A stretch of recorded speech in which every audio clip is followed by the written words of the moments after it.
And there we go, we're live. Okay, cool. Hi, everyone. Welcome to the live with NotJah Witness. We're just going to have a casual chat today, as I've been doing with a few other people recently. There's really no expectations for this kind of a chat. It's just literally just we'll chill, we'll chat. I've got some questions I want to ask, but conversation could go anywhere. So if you'd like to introduce yourself a little bit and tell anyone who's not familiar with you, NotJah, what you're doing here on YouTube, a little bit about yourself. Hello everybody. I'm pretty sure a few of you already know me. I suppose I'm NotJah Witness, and I do NotJah Witnessy things, which for the most part is talking shit about the Jehovah's Witnesses, about my histories with them, being an ex-Jehovah's Witness, and then going on to the same sort of discussions with other variants of theisms and stupid thinking, like conspiracy theories. That's pretty much what I do, and try and have a laugh while I do it. Yeah, cool. You got to have a laugh, and Exactly. Lest we cry. Yeah. So I just wanted to let everyone in the chat know that what I'm going to try and do today, unless any particularly relevant questions come up, is to deal with any questions towards the end. So we'll probably chat for half hour, 40 minutes or so, and then any questions you've got we'll look at the end. But if you want to send them throughout, you can do, or just go through them. And if anyone wants to send any super chats, you'll get some special attention for that. That's my incentive at this point. I haven't really figured out how to incentivize super chat yet, but hang in there for that one, and that may happen at some point. So let's just dive in then. My first question that I wanted to put to you today is similar to one that I put to Ex-Cult Baby the other day. And it's something that I'm always fascinated about when talking to people who have been in cults, high control groups, religions, whatever, and who have left, is what was like the straw that broke the camel's back for you? Obviously, I know that when you're leaving something like this, when you come to any kind of big realization, it's not just like, typically it's not just one moment.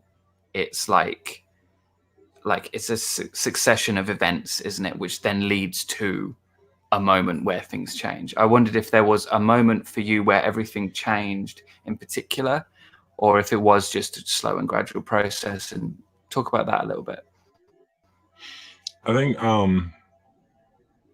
there would have been two moments that you could be questioning about this, whether it was when I left the actual religion and the Kingdom Hall and, ended my desire to progress towards being a baptized brother, or the more recent one, which happened year or so ago now, just before I started my channel, where I lost my God, basically, because up until then I still believed in all of the stuff that I'd been taught as a Jehovah's Witness. I just wasn't following. I wasn't being a Jehovah's Witness, But I think the more momentous one was the more recent one, when I lost my God completely. Because losing the religion wasn't so big. It was like, I don't like these people. These people aren't representing God. But I still was like, but I want to follow this God. I love this God, and I still have a personal relationship with this God. It was the people and the group of and the way they tried to represent God that I left when I left the Kingdom Hall and all of them. But when I lost my God, that was definitely more of a world's end kind of coming to a realization.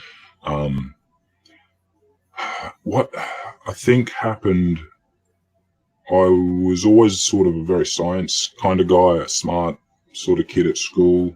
I was the sort of dude that tried to reconcile science and religion, because I knew there was no point in denying science. That was just sort of the way I grew up as, I don't know. I was ingrained. It was ingrained into me to be a nerd. And at least through school, I was. Not so much now, but at least I was. And so you just can't, I couldn't be one of those theists that could go, the Earth is 6,000 years old, or, evolution didn't happen.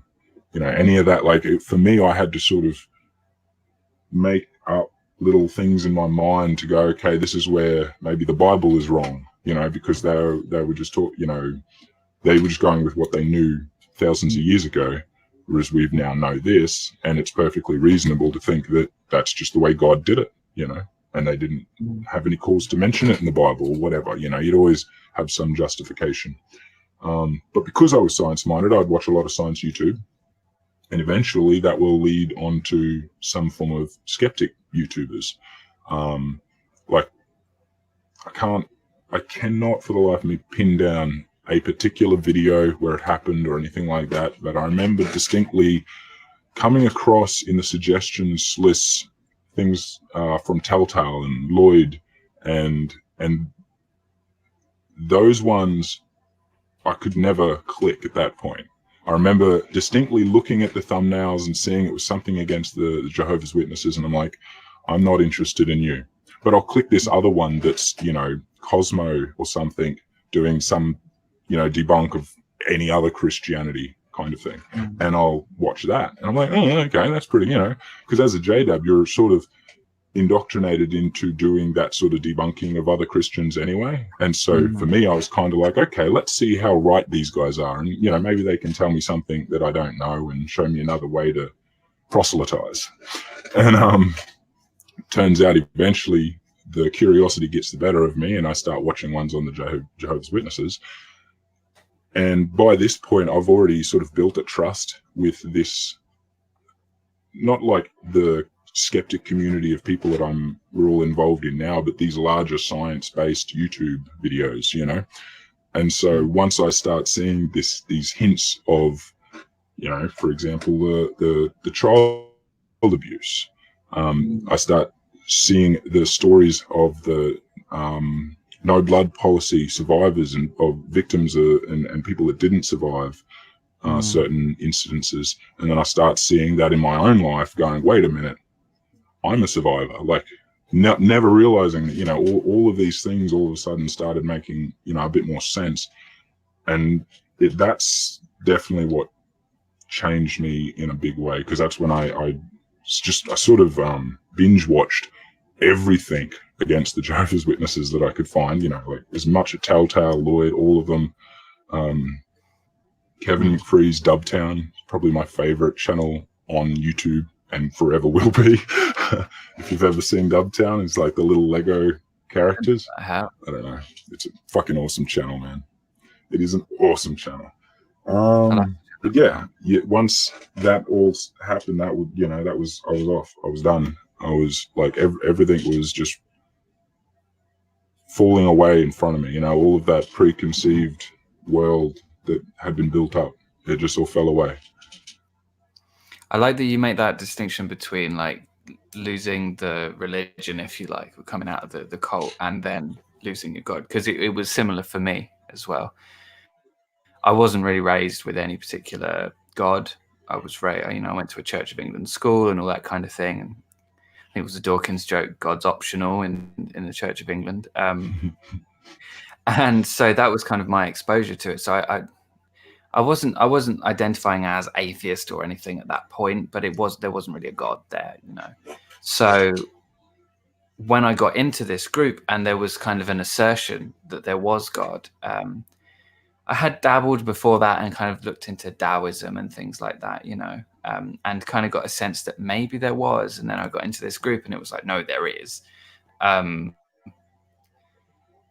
out of the group didn't necessarily get rid of that particular idea, because the idea of God, if you're not coming at it from a purely skeptical, truth-focused point of view, then it does seem to stand on its own. Obviously, for you, that's a bit different. I think I was saying this when I was talking to ex-Cole Baby the other day. For me, there was an out, then an in, then an out again. Whereas for you, it's an in and then an out, and there's a very clear divide between the two. I wondered, actually, you mentioned obviously the darker side of the Watchtower and Jehovah's Witnesses. One of the big things that everyone's now aware of regarding Jehovah's Witnesses is the child sex abuse issue. And the Australian Royal Commission was such a big part of that. If not, like, there's the dog that I warned you about. the catalyst really for so many people becoming aware of it. I wondered, in your experience, what's like the general sentiment towards witnesses in Australia post the Royal Commission? I don't know how much real coverage it got a bit of coverage, but a lot of that was overridden by what was going on with the Catholic Church. There was very little on our news, or on our national news in any way, on the JWs. And I hear a car coming back. That's surprising and a bit disappointing, isn't it? You would hope more. But then I suppose with the Catholic thing, if you say the same thing going off at the time, Catholics just so much more well known. It's obviously more established. Yeah. And that had been going on it had been a news story internationally, especially even with just Pell. He's such a big character for so many decades here that overwhelmed the news. I'm going to have to mute for a minute or so probably soon. I'll let you know. That's okay. I was going to say to you, actually, maybe just for now, I want to say hi to everyone in the chat, because I'm not going to necessarily do questions yet, but I want to say hello to everyone that I can see. If I miss you, it's not personal. It's just, I'm just getting what's coming up here. So I want to say hi to Sarah. One Rings here as well. Manau's here. And I think Manau sent a super chat. So thank you for that, Manau. Great. Catherine's here. Blue Collar Heathen's here. Julie's here. Who else we've got? Joanna's here. And Julie sent a super chat as well. Are you okay, NotJah? Stranger worried about you. Not that much of a stranger. I've seen your name around. But I'm doing okay. I'm not sure what that is. One can. If it's in reference to anything, but thank you for the super chat, Julie, as well. So are you looking like you need to mute, or should I ask you another question? It might be a bit difficult to answer some questions, but we'll keep going. Well, perhaps is an easy one. I just have to be wordy. Here's one that's lighter. What are the joys of life since for you? The things that you've found that perhaps weren't available to you, that now you can definitely enjoy? Yeah, I saw a post with a similar question the other day on Twitter, and my response was just living. I get you. And it sounds a bit weird, but I don't know. There's a different appreciation for things.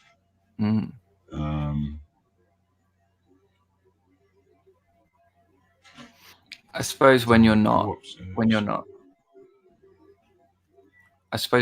like focused on the end anymore, and you're connected with what's actually happening in that moment, and you're not. I mean, it's the same in other forms of Christianity as well, isn't it? There's always that focus on the next life or the end or this or that. But when you get rid of that and you're not looking at that anymore, it really does come into the moment of life, you know. It's I'm gonna have to apologize to anyone if you can hear any background noise here. It's got a little bit noisy. I was saying to NotJah before we went live, Mexico is not a quiet country. There's a lot of noise, so if you can hear that, I apologize if it's going to be getting in the way of our conversation at all. But yeah, I don't. Are you still with us, NotJah? Or have you muted? Okay, he's muted. So if anyone has any questions they want to ask, now might be a good time to chuck them in the chat, and I can answer any questions I can answer. NotJah, when he comes back, can answer some questions, and then we can keep moving forward with the conversation. I'm back. Sorry about that. Oh, you're back.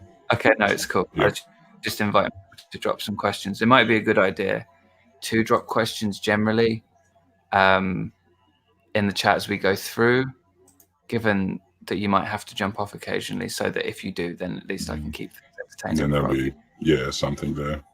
But going on with what we were saying before, it is quite like that, because you take each day in a whole different way. Like, I don't know, a lot of what was, you know, taught to me growing up, that was my whole world and what I understood as the entire world. Like, this is your entire worldview.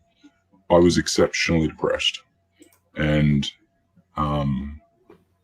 it was weird because I always, like, I was quite suicidal depressed. And I attempted suicide several times. But it was always in this half-assed way because I was sort of scared of going that way, because I knew that, you know, well, suicide's not exactly one way to get to heaven or into the new system for the J-Dub. So, but it was just a very miserable life. And then one thing I was sort of always scared about was that if I was to have, you know, gone down this road and lose my God, I would have no reason not to kill myself. But it turns out it went the other way completely. It freed me of so many reasons that I was feeling depressed. You know, like, so much of this pressure and all this shit that I was dealing with that I didn't need to deal with, things that I was sort of holding against myself. Like, I felt I wasn't living up to these standards. I thought, you know, a lot of really negative things about myself, basically, because of what I was taught, what was, you know, meant to be and what was going to happen. Like, basically, I had the opinion that I was screwed. You know, I wasn't living the right life. So didn't matter what I do, I would not make it to the new system anyway, you know. But without all of that, you appreciate every day, and it's made me a lot happier. Like, I know I still, especially this year, I've been really blue because, you know, there's been a lot of death for me this year. It's been a bit overwhelming, and death is a new thing to deal with. So it's been a lot to have to process, but I'm still a lot happier. Like, I am, even on my, you know, when my emotions get the better of me, because I know I'm still, you know, I have some form of depression, you know, it's just not diagnosed, but at least now I have such a more positive way of dealing with it. Like, and I was pretty good with dealing with it as it was, but like, I don't necessarily let it get me down anymore. Like, it just doesn't get me down. It's like, I can just feel it's my mood swings, but I'm like, it'll do what it's going to do. I'm still going to have a good day. You know what I mean? Like, because it could be my last, you know, like, and if it is, I want to make sure I enjoy the fuck out of it. Yeah. I mean, Blue Collar Heathens just put a Rick Gervais quote in the chat. I'll put it up on screen. Atheists have everything to live for if this is the only life we get. Bang on. I think that yeah, lovely. I want to say hi to Hanukkah as well for joining us. What was there was another question which you kind of touched on there that I had, but I wonder if you want to give an explicit answer to this question, because witnesses seem to be taught, and I've seen, you know, propaganda and stuff, that life outside the religion is essentially doomed to depression and apathy, right? Such a grey and miserable life away. Obviously, you described there it kind of being the opposite situation for you, if I'm not wrong. Do you think that life outside the religion is grey and doomed to depression and apathy? No, absolutely not. Just wanted a clear answer on that one, so that I can take it back to conversations. I would probably consider swapping that and considering being in that group. That would be more depressing, and, you know. Certainly. And in my case, it literally was. So, I mean, in my experience, you know, talking to, as I mentioned, I talk about this a lot on my channel. I've got Jehovah's Witnesses in the family, and yeah, no, it's there's like a cloud that hangs over Jehovah's Witnesses whenever you're talking to them, of like, just like a really sort of glum mood, really glum sort of sensibilities almost in general. And yeah, no, I can't imagine that it's better than not believing that the end is imminent and so on and so forth. I just, it's a fascinating thing that they're able to spin that. And there's so many, you've probably seen this as well, but there's so many things when you look at outside, and they basically just project onto them the stuff that they're doing and thinking, and the stuff that's true of them, and that's always fascinating. Are there any instances of that you've noticed? No, I mean, I know that to be true as well, but not like put on the spot, nothing's jumping out at me. Sorry about that. No, you're right. No, see, Because like I was just listening to you going, yeah, that's right. And then you asked, I'm like, wait, an example. Yeah. So just rolling through my notes, my questions a little bit here. So this is a really good question, because I talked to It's Cold Baby a little bit about this earlier in the week, and if anyone hasn't seen that, that's another good chat that I had recently. Again, about Jehovah's Witnesses. It's Cold Baby is a former Jehovah's Witness as well. I think especially when we're talking people who've been involved with their whole life up until a point, there's a real need to, when you leave, to kind of, I don't want to say develop and make it sound like it's not there before, but to develop your own self, your own identity, your own likes and dislikes and opinions about things. Because it's such a real issue with cults, that when you're in a group like that, your entire identity is your authentic identity, as it were, is shut down, and a new cult identity is created. And when you're in that your whole life, your authentic identity doesn't really get much of a chance to breathe. So when you leave, finding things that you love and things that matter to you and that you're excited about and that can become things that are part of who you are is such an important thing. I mentioned before that when I was in this group that I was involved in, I almost completely forgot that I make music, that I'm a musician, and that I used to use my computer and make music on the computer. And when I left, I was like, right, okay, so now it's time to make some music again. And I just sort of remembered that was the case, I wondered if there's anything for you that since leaving has become an integral part of who you are that wasn't available to you before, or things that you just love and have taken and been like, this is something I love and this is going to be part of my life or part of my identity or whatever, since leaving. It's pretty difficult for me, because given that I'm still living in the same world that thinks that I'm, maybe a part of outside of the J-dubs themselves, but that I still have that worldview. So I can't outwardly show change too much without it being put into question. But one thing that I did enjoy, and I'm trying to sort of still work out and perfect, is that I grew up with a camera attached to me, basically. Like I'd everywhere I'd go, I'd film things. I'd make my friends do silly stuff to just film stuff, make videos. And I'd always been trying to do silly YouTube things, but nothing with any direction.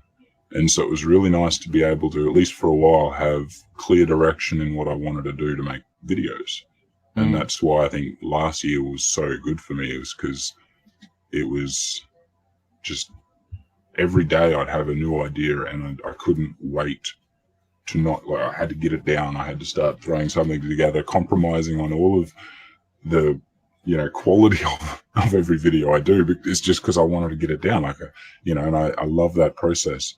This year has been a bit slow for me, but I've wanted to actually start utilizing more proper filmmaking skills. So I'm sort of trying to work out a way that I can move away from my editing style of videos that I'm doing now, which are very basic, all cartoony, slapped together real easy shit, to implementing actual filmed events or things. But I have to sort of work out a way to do that which won't compromise my identity either. Of course, yeah.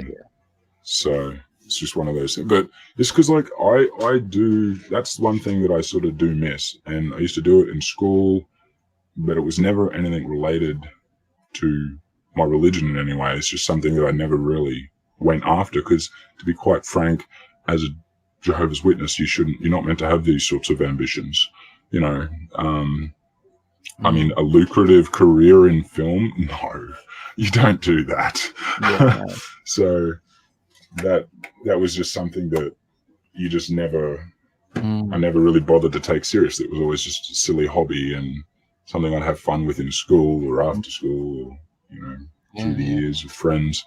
But then now it's like I can actually have a bit of direction to it, and I want to put some, like, I just like, we're living in the age where I don't have to go and be a proper filmmaker to make films. I have a phone, I have YouTube, I have a computer. Like, you don't need anything more these days. So it's just a matter of doing it. But there's a will, there's a way with that kind of thing. You just go for it, and and that's the other thing. Like, that ambition was never there because of the religion, because of that control. Even though I left the religion, you know, like. It's the same with like acting. I love acting, but I'd never do anything more than a few community things, you know, just for a bit of fun and to be, that was my vent, and that was to. But it was like in the back of my head, I'm like, I'm never going to take this seriously, because I don't want to be, you know, that self-absorbed person that, you know, God will think poorly of me. Yeah, no, I get you. It's fascinating, that, isn't it? Because your identity, authentic identity, is showing itself even in those years, the desire to do something, and then it's being kept down. The sad thing really is that even after leaving, some aspect of that is now affected by that, because of the issue of identity, and that being obviously something that you can't be open about online, because there will be consequences. So I wonder if you want to talk about that a little bit, because I know when I first came across your channel, I was like, what's going on here? So this guy's, you know, his voice is all deep like that, and what's going on here? Kind of like, I didn't really understand it. And then as I watched more and I started to you know, see what was going on, it made sense to me. But for anyone who's kind of coming to you for the first time, I imagine that's something, well, I know from experience, that's something that you're a bit like, right, okay, what is this? What's going on? For you, obviously, as someone who understands the nature of the Watchtower and witnesses and leaving, I kind of get why, now that I understand that that's the case for you. But for anyone who's not familiar with that, do you want to just go over that a little bit and make that clear? Well, yeah. So I'm in a weird position too. Like, there are people like ex-Cold Baby, who was baptized. Pretty much the moment she turns away from the religion, she'll be considered an apostate, basically, because she knew better. She was baptized, and that was the commitment, sort of thing. Whereas I was an unbaptized publisher, so I didn't go through that commitment. And this is why for the last decade or so, I was allowed to walk away from the religion without real consequence. Like, there was still the desire to, you know, Mum wants to try and get me back in, sort of thing. The difference would be for them to find out what I'm doing with speaking out. And that puts me in that same category where you risk being shunned. And I live and work in a family business, and a lot of the work comes from people we know through the witnesses.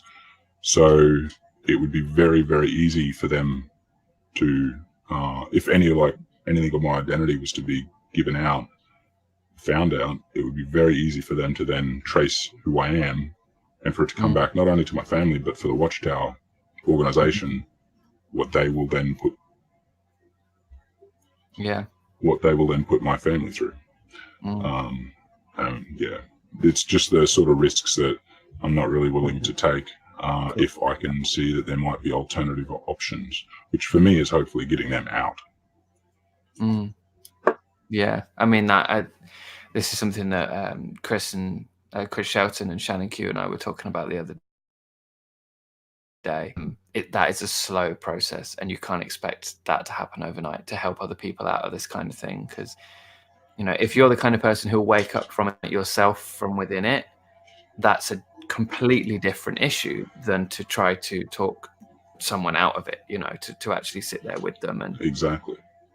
yeah, it's such a different process. And it's very personal too, because everyone will have a different reason that they're in, and different reason it's subconsciously even holding them in. And it's a hard thing to be able to tap into that without being offensive, without immediately building that wall that, you know, they're programmed to build. Yeah. I just want to say about NotJah in the chat. Yeah, it doesn't like emojis. It's a bit of a tyrant. I'm working on that. It likes to block people. I don't believe I ever explicitly gave it those permissions, although in order to be there, it has to be a comment moderator. So I don't know what's going on there, but I do apologize. Hey IQ, thanks for the nacho cheese. Yeah, and I apologize for the subsequent warning. Came off the back of that. But yeah, so if anyone's chatting and they want to be heard, avoid all caps and avoid emojis. If you want to annoy NotJah, then you can absolutely do that, but it will time you out if you persist. And I can't do anything about that right now. NotJah's abusing its powers. I know, it's absolute chaos. From Blue Collar Heathen, which I'm going to ask you in a little while when we get into like questions and stuff. But if anyone does have any questions for NotJah, please drop them in the chat and we will get to those in a little while. Probably in maybe 10 minutes. Ooh, those cheeses came through. Is there a lot of cheese? Oh, no, they're gone. Damn, I saw the cheese for a second or so, and then you got banned. Oh, not banned, but warned. Sorry, your chat. Mano's pushing back. You see, Mano is like Mano's one of my patrons. So Mano fight the power. Yeah, she kind of gets like special privileges here. There you go, IQ. I mod for the ACA. I'm used to it. Just caught me by surprise. I know NotJah will always catch you by surprise. It'll be hiding around a corner, and you'll say something, and bam, there you go. You won't know it's going to happen. That's just NotJah's nature. It's NotJah after all. It's not Daybot or stand in the middle of the room and then get your bot. It's NotJah. It's hiding. Stand in the middle of your room.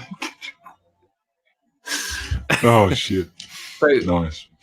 It's interesting what you were saying about how you know there's obviously a consequence for what you're doing, and I think you've done a great job to be able to do it undetected for as long as you have. You know,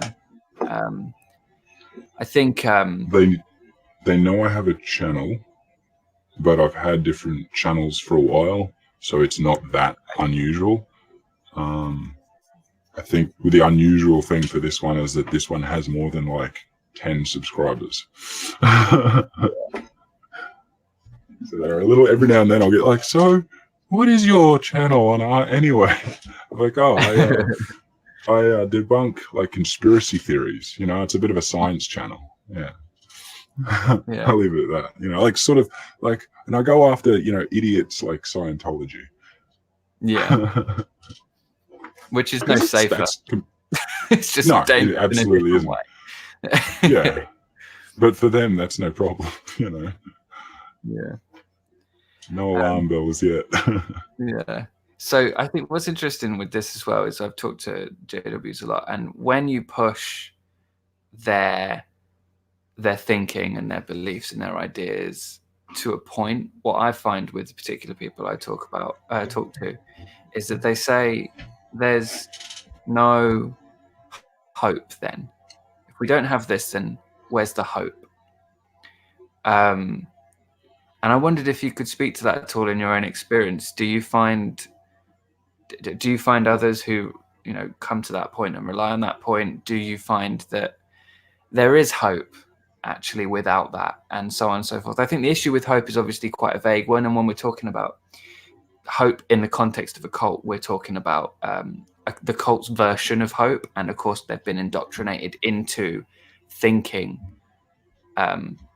in that kind of way, and hope being a cornerstone of their ideology, especially in this case, is quite a difficult one to budge. But I wondered if, we've kind of spoken on it a little bit already regarding how you feel better having left, but hope in particular is quite an interesting one.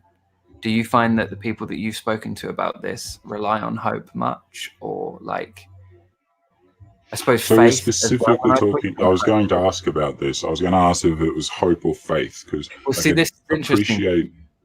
Yeah, because go on. Because the way I thought of it, just with the way you were describing hope, I was thinking something that they would hope for, or something to be hopeful of in their, reasoning on staying in this particular group. And so I was thinking, well, it'd depend on the person. Some people would have hope for a better future, like for themselves or for other people, whether that be because they've lost people and they have hope to see them again, or it'd be like myself. It was, I had hope to have a normal body, to be able to have this disability taken away. Whereas, my mum, I'm very certain her hope is to see people she's lost. And that's what holds her in. But faith would be something different, where you're talking more about the, faith in what you believe, like that gives you the hope. And I think that's definitely a more, it's a bit of a cornerstone to what they believe, but their faith is like, they convince themselves that their faith is based on evidence. Of course, because that's what they all do. But yeah, it's just a very specific kind of evidence, isn't it? Yeah, and definitely not scientific evidence. Yeah. So when I talked to them about this, I kind of said, they said, "Where's the hope then?" And I said, "Define hope for me. What do you mean by hope?" And they went, "Well, faith then."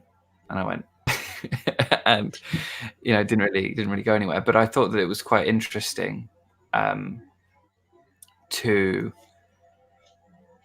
consider how much that hope of the future and the idea of paradise and the idea of various, like you described there, various different things being the case when they're not now. That's interesting to me, not just in this specific context, but also generally with cults, because in the group that I was involved with, you have a similar issue. It's not in the way, way in the future after everyone's died and there's a paradise. It's that you can have anything you want.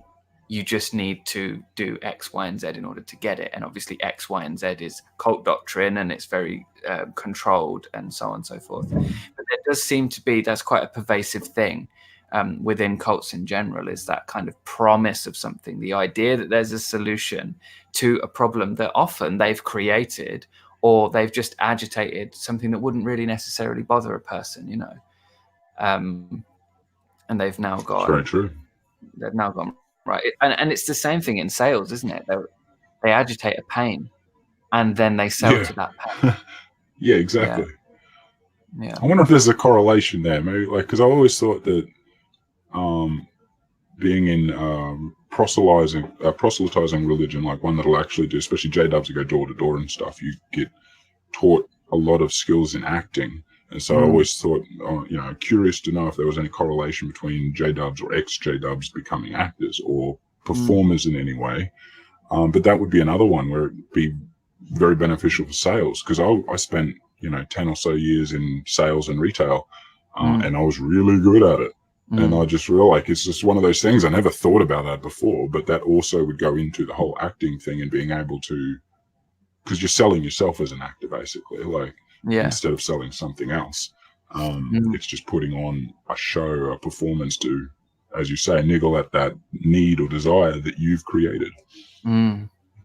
I think it's I don't know too much about ex-JWs becoming actors. But what I do know about, and this is really interesting to me, and it's not the case in every instance, but in a lot of cases, cult leaders tend to be unsuccessful in some form of art before becoming a cult leader.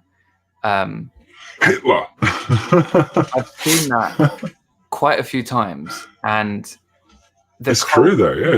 Yeah. And the cult seems to fulfill that kind of need for adoration. Obviously, Hassan has talked about how quite often cult leaders are malignant narcissists or people with narcissistic personality disorder. And it would fit the bill. It would make a lot of sense. I know that Andreas, I don't know if you've seen the documentary Holy Hell, he used to be an actor, and he made like these really kind of shoddy films in his cult, and it was a bit strange, but it's never good, is it? It's never like really, like, especially like when you look at like JW Broadcasting and stuff, you might have a good camera and you might have a nice suit, but that doesn't mean that you're making good content, does it? The production itself, it's just it's quite interesting, and it does kind of fit that profile of that need for adoration. I don't know how much the governing body fit that. Obviously, that's an interesting kind of quirky thing with this particular cult with Jehovah's Witnesses, is that you've got other than one person, and they do seem to be as much caught in the indoctrination as the average rank and file member, at least for the most part, versus groups like what I was involved in, where it's one person at the top and a few people around them, and and that particular person is calling the shots for the most part. But yeah, so we're coming to about 40 minutes. So I wanted to invite anybody who does have any questions for NotJah, any questions related to any of the things we've talked about or anything in general, please drop them in the chat now. And we can get to those shortly. I know that we've already had a few, so we could possibly start with those. If I miss your question, please post it again, but please don't spam it. As if Nightbot, I'd let you get away with spamming.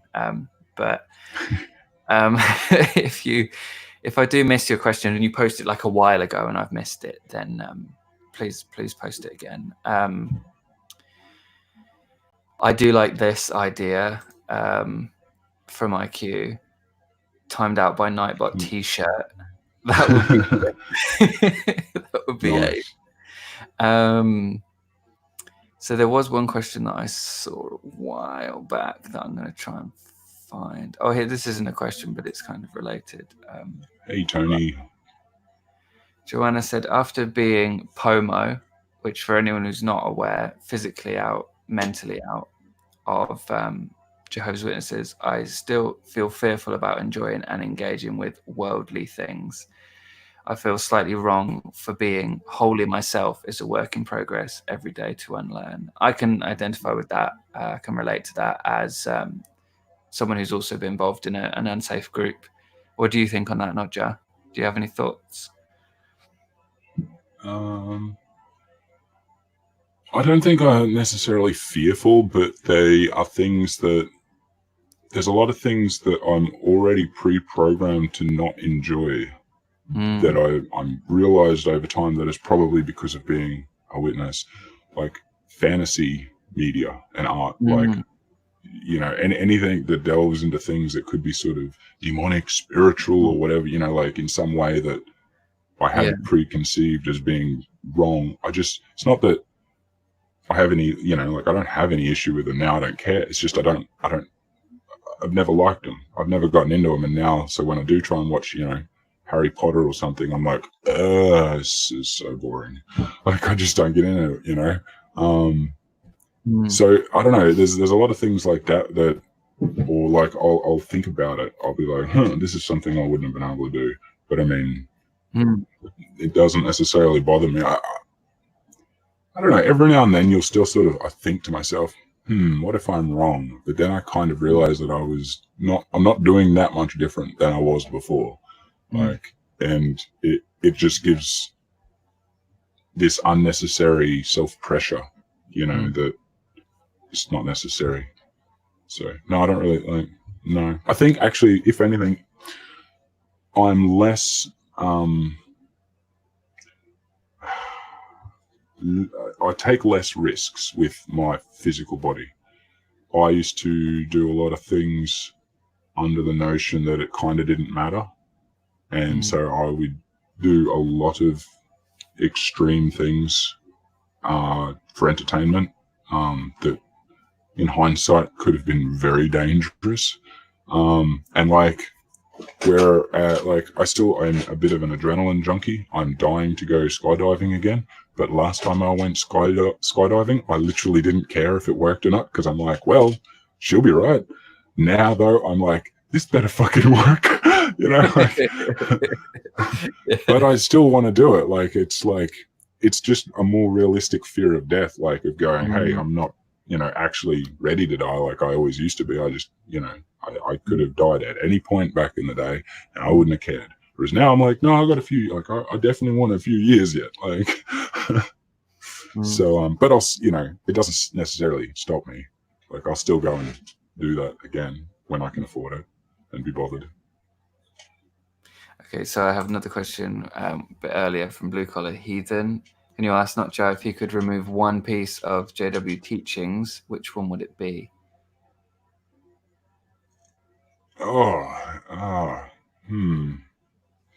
Only one.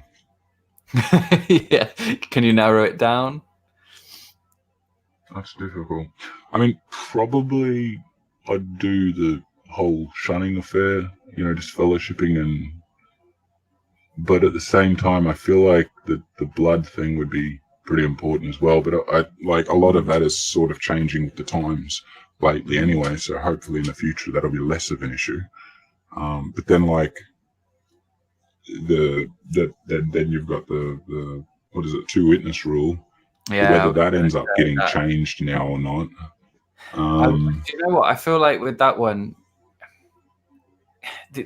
I keep thinking about this with the 2 witness rule and the fact that they're being really taken through it in the US at the moment with the legal system and the changes that have been made. I think it's New York and California, right, that they've made changes in.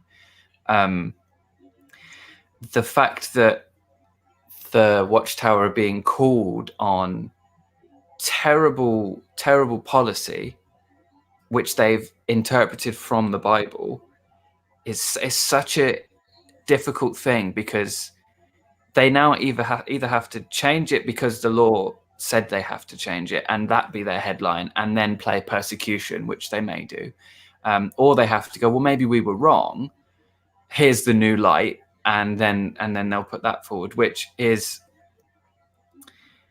I think people are going to struggle with that one, especially because of the nature of the issue. With, we're talking about children and even adults now who have been witnesses or have left, who were abused when they were younger, whose whole lives have been ruined by this. And it's been hanging over them. It's been affected. To change that, well, maybe we were wrong, is no. I know that's very optimistic though, because the amount of people that they've thrown under the bus and changed the storyline completely, and the flock just follow. They don't. Like, people have dedicated their entire lives to Bethel, and then been just literally thrown out on the street, and had their entire careers, reputation within the group ruined, so that nobody helps them, and they're there with no skills, old, retirement age. They can't get a job. They got no money. They've got no house. They've got nothing, and they're just left to die on the street, even though they could have, they were this particular, I can't remember their name, but they were like one of the head writers for decades. Wow. For a lot of the Watchtower stuff, or like writers, like people that coordinated shit, whatever he did. And they'll just, the narrative will get spun immediately that person is awful, and they did all these sins, and blah blah blah, and they don't, like, the flock will believe that. They'll suddenly, that's a bad person, sort of thing. It's no different to anyone else that gets disfellowshipped. Like, they can turn on a dime like that, and they'll believe whatever is fed. Like, out of 100, you might lose 1 or 2 at maximum, or even out of 1,000, you'd lose 1 or 2 over that sort of thing. Well, like, we could hope that we'll get a similar situation to Poland somewhere else at some point. And from what Lloyd was talking about them treading water in Europe, the issue is with cults, you can never be too pessimistic about the changes that might happen when they get called out, because they're going to do everything they can to keep going. So yeah. So I have a question. You know what, actually, I can't help but think that even if they do officially change it, or whether it's their own new law or whether it's the law, doing it for them, it won't change what's actually happening. That'll just be that particular rule now won't get all the attention, because that particular rule will be gone, but they'll have some other excuse to not go to the authorities, because that's their whole thing. They want to deal with it internally because they don't want to ruin the reputation of... Which is such a strange thing, because it's like, how does that ruin... Surely it's a good thing. Like, surely it's a good thing that as your organization, you are responsible enough to deal with these people. It's such a strange, twisted logic to me that they would think... They have the idea that it's their perfect organization, though. Yeah. They can't be seen with these people in their organization. But they are there. they are there, though, aren't they? What you have... Anyway, so... It is so dumb. Yeah. So I got another question from Hanako here. They said, NotJah, what do you think about secular life? Do you feel more comfortable in it? What are the biggest differences you have noticed between JWU and the person you are now? Thank you. Well, I don't think it's more comfortable. It's just because, but that's more inherent in given what I'm doing and in where I am, and that's a little bit stressful, but it's not, it's not that much of a big deal. Biggest changes, though, I don't know. How I deal with people and situations have changed a little bit, for the better, I think, because I'm less, like, I was never a big preacher kind of guy when I would just be in my normal time and stuff in the last few years, away from the religion, but that was still always there, and I was still always happy to strike up a conversation, and I don't know what the hell, I don't know why. Maybe I was always just trying to be shown wrong, maybe. I don't know. But I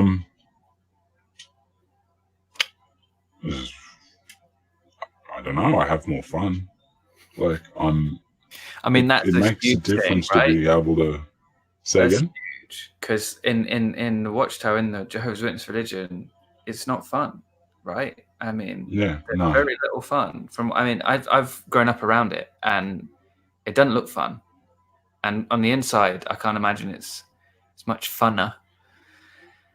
Yeah, no, there's not a lot of fun going on there. So it's a lot of labor, and you're meant to love it. It's quite controlled fun as well, like quite specific to. Yeah, but that's never fun. That's never fun. No. Like, I mean, play along like years, I suppose, don't you? We'd go to like conventions and assemblies and stuff, and when they do I think it's the conventions, when they do the dramas back in the day when they actually did live dramas. I don't know if they still do that or just everything's videos now. But it'd be like a little mini theater. People come up, play out a scene, and you'd do some learning from it, instead of just listening to some dude talk for an hour or so. And because normally it's just people talking for hours on hours on hours and hours. So the one day or whatever, when you get a moment of, oh, look, a little bit of theater on stage, that was fun. But really, it wasn't actually fun. It was just that little bit of break of the misery. And then it still sucked. Like, so. Yeah. Yeah, I get that. I can understand that just from seeing it from the outside, So Joanna asked me a question. Andy, curious why you don't say the cult's name every time. I know which one, but is there a reason? Just wondering. And Manav did kind of answer this in saying that there's too much backlash. That's part of it, and it's a big part of it. Also, I don't feel like I want to give my former cult leader the satisfaction of saying her name every single time I'm talking about the thing. Because I don't think it's necessary, and I also think that to talk about it from a more analytical, less emotional place, and just these are the facts, this is what we know for sure, this is what we can prove, doesn't require calling them out every time. That's part of it, and of course the backlash is another part of it. Also, whenever I'm saying the name every single time, I'm upsetting people, I'm winding people up, I'm putting people's backs up, and actually that's not helpful to helping people leave a controlling group like that. If I'm just sitting here calling people out by name every time, they're going to be more closed to it. If they hear me talk and then they go and look into it, but they've already agreed with something that I've said, and they've gone, oh, that sounds like my group, for example, and then they look on my channel and then they find out that that is what I'm talking about, they're going to be more open to what I have to say, potentially. There's so much to it, but that's kind of like some of why. I also did receive a nasty threat, which just made me think, oh, do you know what? It's not worth it calling it out every time if what I'm trying to do is help people, you know? So I'm just looking for some more questions now. I imagine there's some further down. If anyone does have any questions, please drop them in the chat. Hey, Tony, I didn't see you coming because I was further up in the chat. Cy Strikling, JC Photos. Hi, thanks for joining us. I want to say a big thank you again for the super chats that have come through. I just need to check the chat on actual YouTube rather than the StreamYard chat to see them properly, and that's gone a bit weird. So give me a minute. But yeah, thank you. Thank you. Yona's with us as well. Hi, Yona. Do you have a question there from Navadia? I think that's the super chat as well. If it is, thank you, Navadia, for the super chat there. At NotJah Witness, do you still sometimes get random guilt left over from the JWs? From being in the JWs, yes, because I would have definitely enjoyed my childhood a lot better if I wasn't.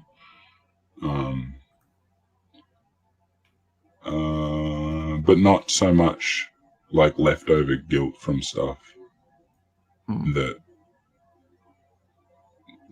I felt guilt from. You know, like a lot of that then was about not living up to the standards, sort of thing, to be worthy in God's eyes, sort of shit. And nowadays, no, that kind of disappears when he, you know, when the God does. Like, yeah, no, and the thing is about the guilt about being in, it's like I didn't have control over that, so there's only so much real guilt I can feel about that. That makes sense. So a question from Yona. Yona, if anyone is interested in learning a little bit more about the group that I was involved with, I actually did an interview with Yona on my channel. She used to be an admin for the Facebook page and the group we were involved in. So if you're interested in learning a little bit more about that, I recommend checking that one out on my channel. But Yona's question is, how do you feel when you're around any JW door knockers or just seeing them around? Well, I see them around a lot. I live with them. It's actually funny. The other day, a month ago, or however long ago now, I went to I was working with my old man. We're driving around toward go to an ex-client, and we pull up there, and down the road I see some JWs, and we always sort of point them out. Hey, it's JWs, and you get out of the car, look closer. It's like, wait a minute, that's my little brother. So I went over and said hello to him, and it's, you know, they do what they're going to do. Like, it's a bit awkward when I run into, you know, my family doing it, because I'm like, oh, God damn it. But they, that's what they do. Yeah. How do I get rid of this now? And for the record, I suppose I should say they don't do door knocking to our house because they know that it's a JW household. So there's no point. We don't get the random door knockers. We get Mormons. Correct. And Mum loves answering the door. Correct me if this I'm is seriously wrong, sorry. Before you do, it's actually before you do, bro, it's actually really fun to like listen to like when Mum answers the door to a Mormon, and because they're both out there, and she will have a great time chit chatting, and she will get the Mormon interested. Like she has a way with what her words, and I'm just in here and I can hear it all. I'm trying not to giggle at it all. Like Jesus Christ, what is she doing?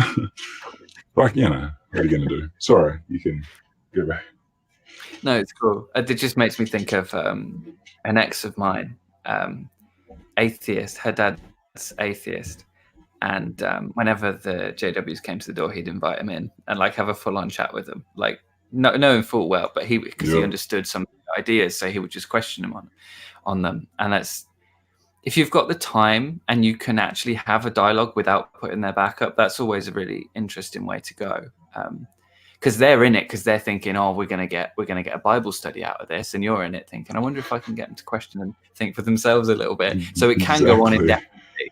But and in all honesty, you can create good friendships doing that. There's no reason that the two with completely different worldviews can't be mates and have those discussions, because that's really the best way to try and have both of them see eye to eye to each other, whether you get any convincing going on or not, Yeah, absolutely. So Joanna has sent through a super chat as well. I think Joanna's gone off now actually, but thank you for that. I hope I've said thank you to everybody, but if you have sent a super chat and I've missed you so far and I haven't scrolled down to where it is yet, thank you so much for this. I really appreciate this. I realize I don't say thank you enough for things like this, but I am really grateful. I just, for some reason, don't say thank you enough, but know that I am grateful. Joanna said, thanks, guys. I got to go to work. I'm appreciative of the time and effort put into exposing harmful groups and questioning status quo. Take care. Thank you, Joanna.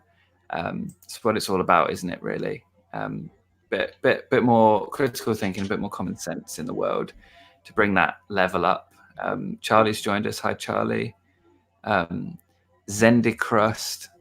Oh my God, so much Britishness. Do you get that sometimes when you're talking to people around the world? NotJah, do people go, oh, where are you from? England? No, most people can tell I'm somewhere down under. Something about my voice, I don't know, but I do like hearing all the different accents, like and like that's something I love the internet for, and for what it's provided, getting to know all these people. Even just strictly, like you say in the UK, there are so many goddamn accents just there to enjoy, and I'm a sort of guy that really enjoys accents. Like I hate my own, but I love other accents. I do enjoy the Britishness. Enough to grow. See, I was fortunate enough to grow up and not really absorb too much of my local accent in the places I was from. I say fortunate as if it's not a bad accent. I've lived in a few different places around the UK, which is maybe why I didn't really pick them up. But I think I didn't pick them up. Maybe someone else is going to go, no, you really sound like you're from where, I'm not going to say where that is, but but yeah, no, for some reason my accent didn't quite turn out the way that everyone else's turned out around me, which is odd. But yeah, so let me just scroll down. Zendicrust. I hope Andy joins the Jeff Goldblumist, Zen Quaker, Eco, Anaco, I'm not going to get through this. Syndicalist cult. I'm totally going to start. I don't know what most of those words mean. Oh no, I don't know what the last word in that means. I guess Anaco is referring to anarchy. Quaker. I guess Jeff Goldblumist is an odd. Maybe I'm missing something there. But fair enough. Yeah, I don't it was a weird know one. join any cults anytime soon. I think I've had enough of cults for one lifetime. Thank you very much. Charlie Hunt said, "How do you feel about the rapture? Do you ever wake up on a quiet morning and think it has happened?" So I read that one in the chat earlier, and I wasn't sure if that was to me or to you. I don't think either of us have had, like, neither of our groups deal with the rapture in those words, really. Like, yours is No. different, wasn't it? It was different for you. Yes, definitely, and it wouldn't be like the good all go to heaven. Like, even if there were some sort of rapture, it'd, I'd imagine, be only of the 144,000.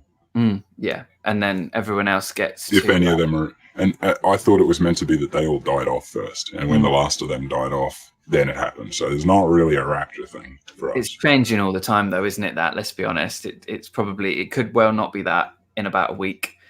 That particular story, that particular, mythology. But then I don't know whether it is a better deal or a worse deal going to heaven or going to paradise. I think paradise will be better purely because it's going to be weird.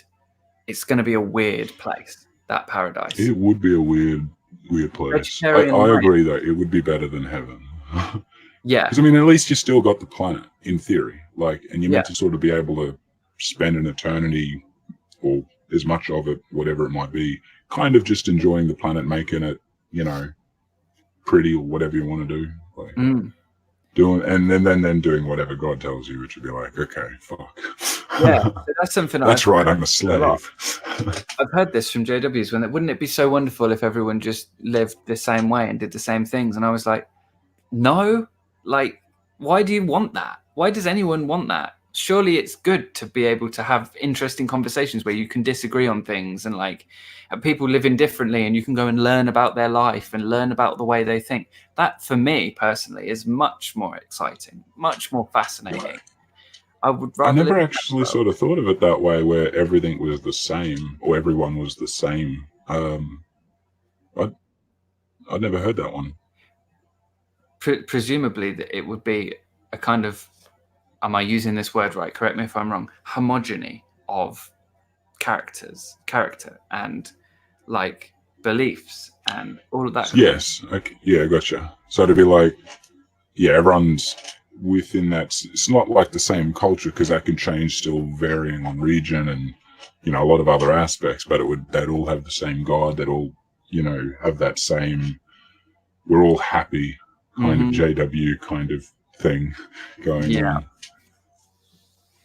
Yeah, I don't know if that'd be cringeworthy. No. But I'm sure you could find somewhere on the planet where you could live by yourself. Yeah, wouldn't you? You'd be like, right, well, first for an of all, eternity. the interesting thing is that if it's only the JWs who are getting into paradise, there's going to be a lot of empty space. So you might have somewhere to go and like chill out and make a little home for yourself. The thing that I really don't get, though, you've got an eternity with people that don't die, and presumably no death. Whether animals die or not, I don't know, don't care. But either way, just with the people that don't die, so you've still got one planet. And presumably God would at some point have to start fixing the other planets so that we could live on other planets, because there is only so much space on this planet. You know, like, what happens? Yeah, well, of course they will. They'll keep procreating. Yeah. And you just, kids, generations, and none of them die. You know, you're going to fill up that space very quick. Especially if, like, you're all a bunch of J-dubs that can happily get it on without as all the moral concern as you do here with, you know. Yeah. I'd imagine anyway. I just sort of realized maybe not. They'd probably still get married and stuff, but whatever. And so Zendicrust has sent a super chat. Thank you, Zendicrust. Has your ex-cult leader, Green Goose, it might be a reference I miss in there, but that made me laugh. Have they responded to you? No, not that I'm aware of. There's some weird kind of videos that have been going out since I've started doing my stuff. I wouldn't assume that they're anything to do with me. It would be interesting if they were, but yeah, no. And honestly, I'm fine with that. I'd rather that be the case. Just, yeah, I can just get on with it, doing some good, helping some people. And Sarah had to head. Bye, Sarah. I'll see you later, Sarah. Sarah, it looks like Sarah was actually resurrecting the hot dog debate. So also, Navadia, NotJah and any fellows, what is your favorite type of chocolate? Maybe we can quick fire some of these less transcendental questions. What's your favorite kind of chocolate, NotJah? Oh, I don't know. I can go for either dark chocolate or white chocolate, or as long as it doesn't have like nuts in it, I'm happy. Is that nut allergy, or you just don't like nuts? Just don't like nuts. Fair enough. Yeah, for me, it's going to be British chocolate, because I haven't tasted any chocolate on this continent as good as British chocolate yet, as in the American continent. In case you were thinking what continent and you were going to get offended preemptively, the American continent, and now you can get offended if you like American chocolate. British chocolate, Dairy Milk, maybe Galaxy, something like that's pretty good. I'm never sure whether I prefer Dairy Milk or Galaxy, but they're both lovely. And just standard chocolate is great. Add something else to it, bonus. Gabrielle says meow back. Not unholy. Sarah said, NotJah Witness and Andy Fellows, is a hot dog a sandwich? I don't care. I just don't care. I don't think that it. I mean, I guess technically, but who cares, really? I suppose enough people on Twitter have cared for that to be a recurring question. At what point does a penguin become a banana? From Navadia.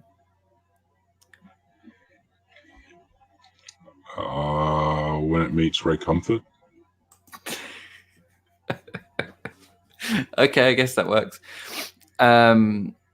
If a physician, from Charlie Hunt, if a physician said you needed a blood transfusion, would you take it? I don't know if that's relevant to in past, like when you were or now. Well, when I was and had a baby, I was refused blood through my surgeries and birth, which was exceptionally complicated birth, and I now live with disability because of it. So then, no. Now, definitely. I think that's, yeah. I mean, I'm glad that you have been able to come and not have, like, still have these kinds of thoughts, beliefs, whatever, hang on, having left.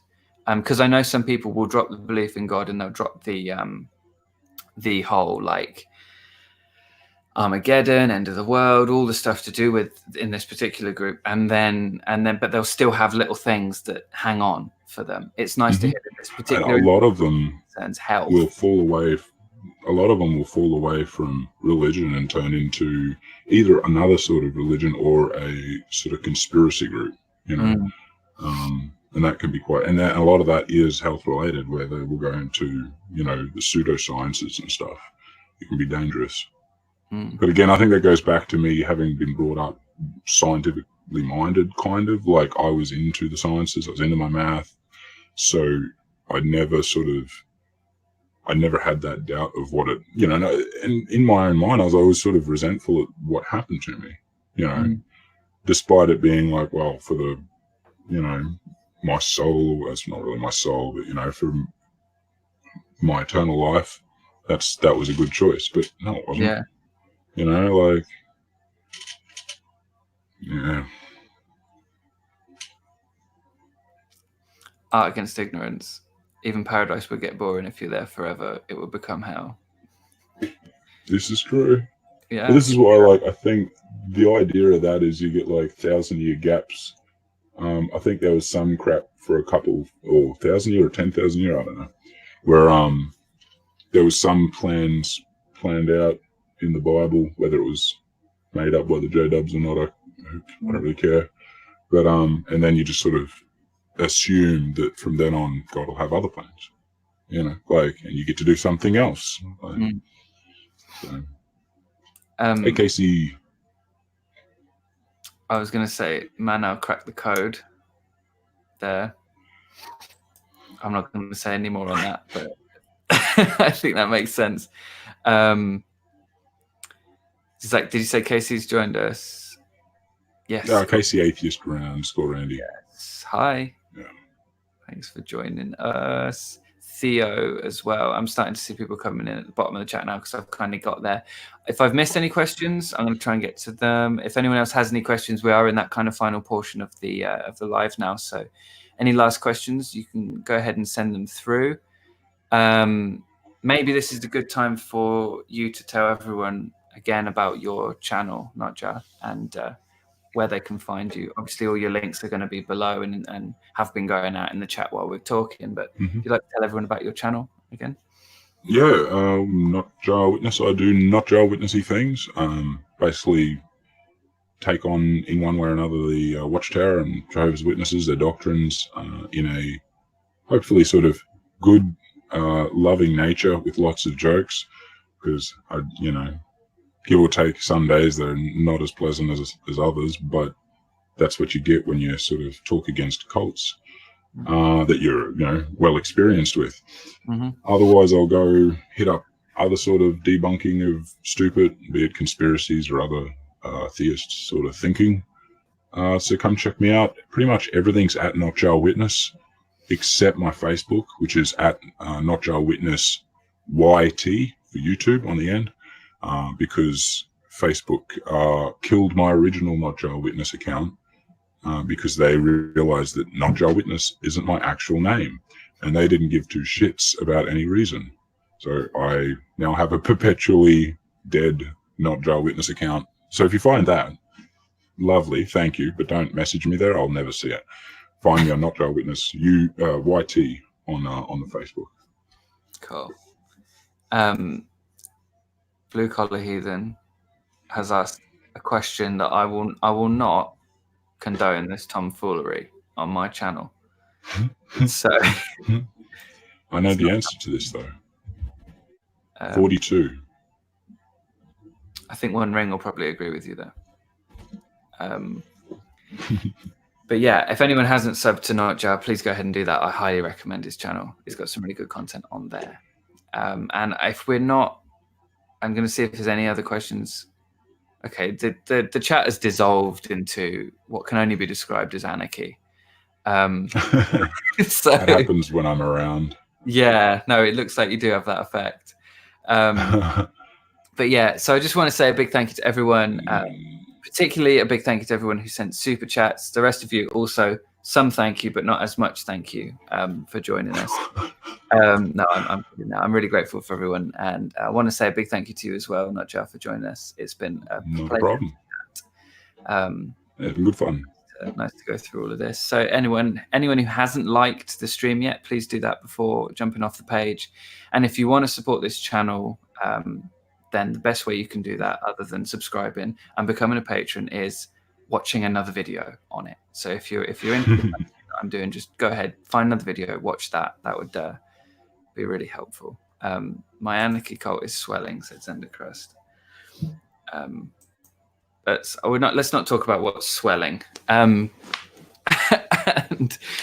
just say another big thank you to everybody. And I think we'll call it a day there. So thanks everyone for joining, and I will. Do you want to do a sign off, and then I'll do my sign off? This is what I do with everybody when we do these. I can't even remember what my sign off is. I used to have something. Yeah, I've been NotJah Witness. That'll do. Okay. And I'll see you in the next one.